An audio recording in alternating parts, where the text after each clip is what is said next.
नमस्कार केमन आछो सबाई नतून एकटी कुकिंग ब्लगे तोमादेर सबाइके स्वागत।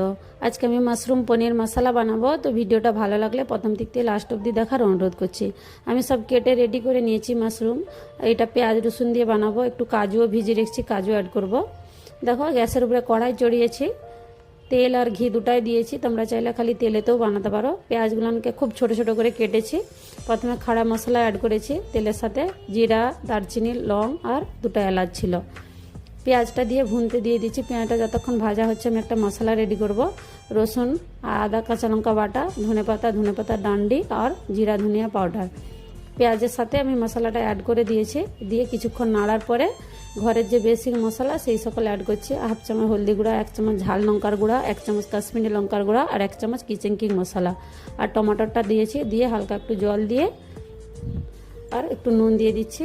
দিয়ে এগুলোকে আমি ঢেকে 2-4 সেকেন্ড এগুলোকে পাকিয়ে নেব। এটা যতক্ষণ পাকছে আমি দেখো টক দই অ্যাড করব। টক দইটা একটু গাঢ়া ছিল, ডাইরেক্ট আমি দেই না, কেননা যদি ফেটে যায় ওই জন্য চামচে করে একটু ফাটিয়ে নিলাম। চামচে করে একটু করে নিয়ে তারপরে মশলার সাথে অ্যাড করেছি। খুব সুন্দর লেগেছিল ভাজিটা খেতে, তোমরা একবার ট্রাই করে দেখতে পারো। দেখো কাজুটাকেও আমি পেস্ট বানিয়ে কাজুটাকেও অ্যাড করেছি। কাজুটা একদম খুব মিহিনভাবে পেস্ট বানাতে হবে, ভিজানো ছিল, এমনিতেই মিহিন পেস্ট হয়ে গেছিলো। মিক্সির জারটা ধুয়ে একটু জল অ্যাড করে কিছুক্ষণ আমি ঢেকে দিলাম। মাশরুমগুলো দেখো এরকম ফ্রেশ ছিল, এরকম করে আমি কেটেছি।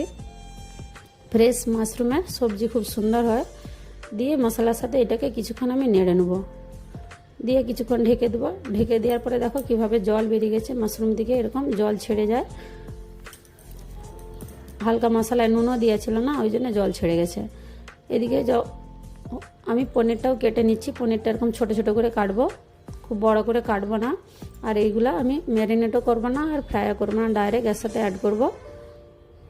পনিরগুলো অ্যাড করে কিছুক্ষণ আমি আরও মাশরুমের সাথে এটাকে নেড়ে নেবো। নাড়ার পরে দেখো আমি এতে একটু মিঠা অ্যাড করব। তোমরা চাইলে নাও দিতে পারো। আমি একটু গুড় পাউডার দিয়েছি, কেননা এই সবজিটা হালকা মিষ্টি থাকে। দিয়ে একটু গরম জল দিচ্ছি, বেশি জল দেবো না কারণ এমনিতেই জল ছেড়ে আছে।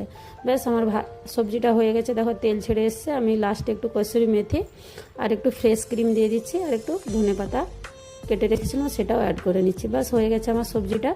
খুব সুন্দর হয়েছিল খেতে, তোমরা একবার ট্রাই করতে পারো। আর একটু দেখো আমি প্লেটে শসা আর একটু লাচ্ছা পেঁয়াজ বানিয়েছিলাম, সাজিয়ে নিচ্ছি। তো আজকের এই সিম্পল সা রেসিপি কেমন লাগলো অবশ্যই বলবে। সবাই ভালো থাকবে, সুস্থ থাকবে। আবার মিলবো নেক্সট ব্লগে নতুন একটি রেসিপির সাথে। ভিডিওটা পুরো দেখার জন্য অসংখ্য ধন্যবাদ।